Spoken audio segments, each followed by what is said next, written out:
শুরু হলো পবিত্র হজ। লাব্বাইক আল্লাহুম্মা লাব্বাইক ধ্বনিতে মুখরিত তাবুর শহর খ্যাত মিনা। মঙ্গলবার রাতে ইহরাম বেঁধে মক্কা থেকে মিনার উদ্দেশ্যে রওনা দেন ধর্মপ্রাণ মুসল্লিরা। সেখানে রাত্রি যাপন শেষে বৃহস্পতিবার আরাফাতের ময়দানের উদ্দেশ্যে রওনা হবেন তারা। সেখানে সম্পন্ন হবে হজের মূল আনুষ্ঠানিকতা। এবার বিশ্বের নানা প্রান্ত থেকে হজ পালনে জড়ো হয়েছেন 15 লাখ মুসল্লি। আন্তর্জাতিক মানসম্পন্ন টেম্পার গ্লাসের ওয়ালটন গ্যাস স্টোভ, আপনার রান্নাঘরের পারফেক্ট পার্টনার।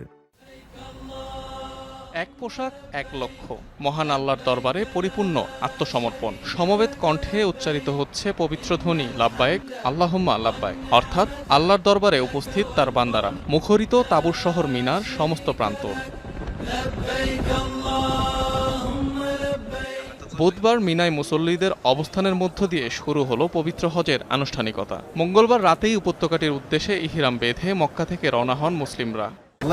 এটা ভাষায় প্রকাশ করার মতো অনুভূতি নয়। আল্লাহর প্রতি শুকরিয়া, যিনি আমাকে এই সুযোগ করে দিয়েছেন। দোয়া করি আমার মতো সকল মুসলিমই যেন এই সুযোগ লাভ করে। এর সাথে অন্য কিছুর তুলনা হয় না। অনেকদিন যাবৎ এই দিনের জন্য অপেক্ষা করছিলাম।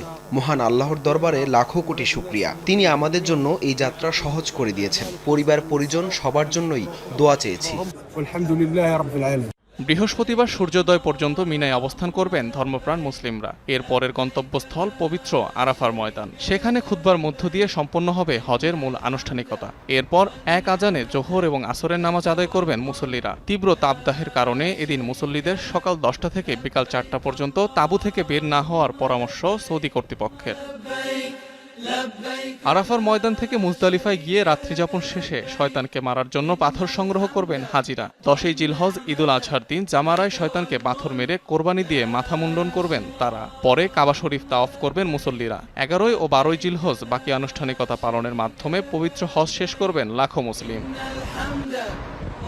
এবার হজ পালন করছেন বিশ্বের নানা প্রান্তের কমপক্ষে 15 লাখ মুসল্লি। অনিক রহমান, যমুনা নিউজ।